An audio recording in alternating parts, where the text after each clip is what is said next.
Mic थोड़ा सा please close रखें। ओके जी।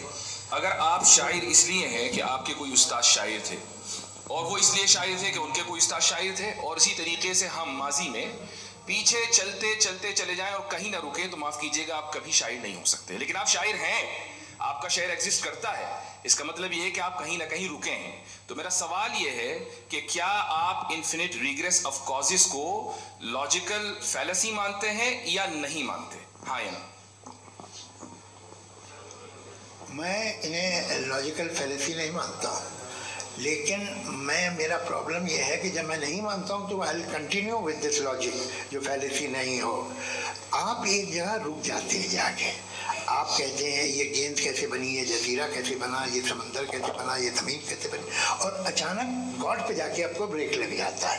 एक बार आप सवाल नहीं करते कि भाई इनको बनाने वाला तो इनसे भी कॉम्प्लिकेटेड होगा, वो कैसे बना, उसके बारे में आपने इत्मीनान कर लिया, वो हमेशा से है।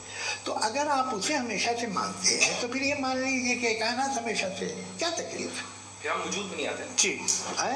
हम मौजूद नहीं। अच्छा सर क्यों नहीं होते? मैं बताऊंगा प्लीज प्लीज। जैसे मैंने मिसाल दी आपके शेर, आपका शेर कभी वजूद में ना आता अगर शायर इसी तरह चलते रहे हमेशा। जी माइक मेरे ख्याल से इन्फिनिट रिग्रेस का कॉन्सेप्ट क्लियर नहीं हो पाया। ऐसा रहने दे, लेट्स मूव ऑन सर। ठीक है। हाँ, थोड़ा सा मॉडरेटर का भी ख्याल रखें। नहीं आपने तो रखा है, आपने रखा है। यहाँ पे गौहर रजा साहब हैं, वो भी एक सवाल पूछना चाहते हैं। माइक नीचे से ऑन कर दिए, नीचे।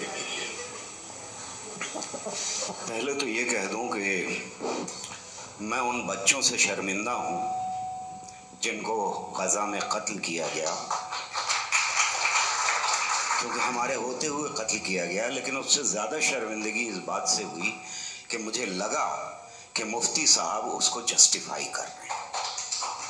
बिल्कुल भी नहीं, आप बहुत ही गलत। मुझे लगा मैं गलत हो सकता हूँ। बिल्कुल गलत। मैं सवाल पूछ रहा हूँ, मैं सवाल पूछ रहा हूँ।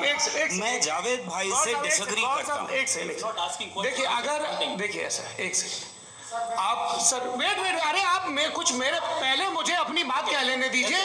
अगर ऑडियंस तय करेगी तो फिर मॉडरेटर का मतलब नहीं। मेरा आप सबसे ये कहना है, ये बहस दो लोगों के बीच में है, एक तरफ मुफ्ती साहब, एक तरफ जावेद साहब।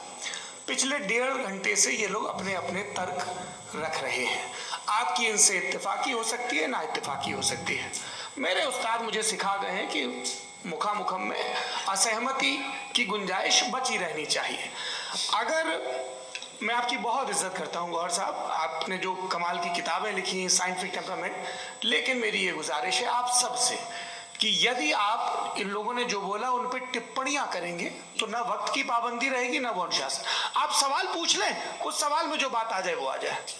मैं जावेद साहब से डिसएग्री करता हूँ, इसलिए जावेद साहब से सवाल पूछ रहा हूँ। आपका सवाल जावेद अख्तर साहब से। और सवाल ये है मेरा कि जावेद साहब ने कई बार लॉजिक का इस्तेमाल किया कि साइंस में लॉजिक है और रिलीजन में लॉजिक नहीं है। मेरा ख्याल ये है कि रिलीजन में भी लॉजिक है, लेकिन उस लॉजिक की बेसिस ये है कि आप रुक जाते हैं, जिसका जिक्र जावेद साहब ने बार बार किया, यानी खुदा के तसव्वुर पे आते हुए, गॉड के तसव्वुर पे आते हुए रुक जाते हैं। और इसमें सवाल पूछना मतलब फॉरबिडन होता है। सवाल ये है कि क्या जावेद साहब इससे एग्री करते हैं कि साइंस की लॉजिक अलग है और रिलीजन की लॉजिक अलग है? बताइए सर।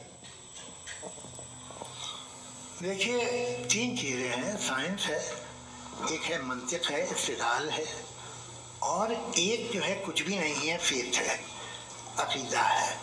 मैं अकीदे की लॉजिक का कायल नहीं हूँ। मुझे आप इस्तिदलाल से, लॉजिक से, रीज़न से समझाइए, मैं मानने को तैयार हूँ, मेरा क्या नुकसान होगा।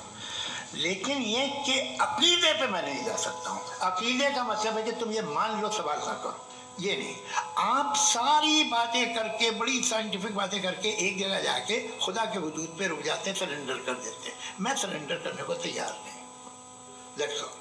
जी, ये आगे सर बैठे हुए हैं, इनको माइक दीजिए। भाई वो आप पूछना चाह रहे थे ना? हाँ, नहीं ये थैंक यू जी। आपका नाम?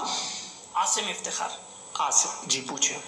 सर जावेद सर से सवाल है कि आपने माइक थोड़ा करीब है। अपने क्लोजिंग स्टेटमेंट में बात कही थी कि मज़हब का जो फ्यूचर है वो ज़्यादा दिन नहीं जाने वाला है, लेकिन मैं देख पा रहा हूँ कि जो ऑक्सफोर्ड यूनिवर्सिटी की एक स्टडी है 2011 में हुई है, जिसके 50 एकेडमिशियंस ने इसको अंजाम दिया था, उसमें वो ये कहते हैं कि जो फेथ इन गॉड है वो इनबिल्ट है ह्यूमन नेचर के अंदर, जिसको हम कहते हैं फितरत के अंदर शामिल है वो। और वो ये कहते हैं कि अगर कोई ये समझता है कि मज़हब को वो ख़त्म कर देगा तो ये उसकी गलत फहमी है।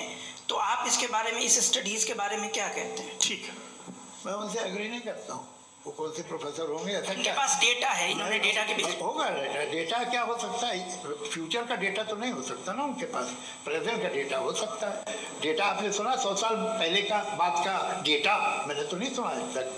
तो आज उनकी ये राय है और होगी राय, ठीक है। दुनिया में तरह तरह की राय है लोग, लेकिन मैं समझता हूँ कि वक्त के साथ इंसान ज़्यादा से ज़्यादा रीजनेबल और लॉजिकल होता जा रहा है। आज आप देखिए वेस्टर्न यूरोप में क्या परसेंटेज है नॉन बिलीवर्स की, बहुत हाई है।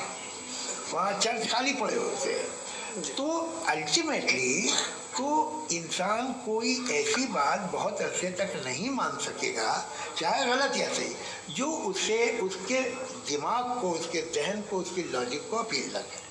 वो कह रहे हैं तो ऑक्सफोर्ड के होंगे तो कैम्ब्रिज के होंगे, तो मुझे क्या लेना देना। उनका डेटा मुस्तकबिल का नहीं हो सकता है। जी दीपक, हाँ पूछे। मैं आऊँगा, अभी पीछे की साइड भी आऊँगा, माइक वहीं भेजूंगा।